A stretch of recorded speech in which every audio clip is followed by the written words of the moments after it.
రాత్రి వాక్యం వింటున్న యవన బిడ్డలారా, నడుం కట్టుకోండి. భారతదేశం క్రీస్తు సొంతం కావాలంటే, భారతదేశంలో క్రైస్తవ రాజ్య వ్యాప్తి బహుబలంగా జరగాలంటే క్రైస్తవ యవన బిడ్డల్లో నుండి ఐఏఎస్ ఆఫీసులు లేవాలి, ఐపీఎస్ ఆఫీసులు లేవాలి, డాక్టర్లు రావాలి, గెజిటెడ్ ఆఫీసులు లేవాలి. ఒకవేళ నీ తండ్రి కండక్టర్ ఏమో, కండక్టర్ కడుపున పుట్టిన నీవు కలెక్టర్ గా దేవుని చేత ఆశీర్వదించబడాలి. ఈ గొప్ప పని కొరకు నడుం కట్టుకో. చిచ్చోరగాడిలాగా బ్రతకో,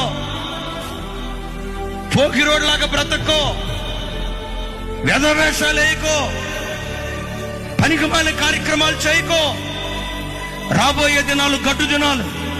ఇలాంటి గడ్డు దినాలలో క్రైస్తవి గడ్డ మీద నిలవబడాలన్నా, రాజ్యం క్రీస్తు సొంతం కావాలన్నా క్రైస్తవ కుటుంబాలలో నుండి రక్షకులు బయలుదేరాలి, రక్షకులు బయలుదేరాలి.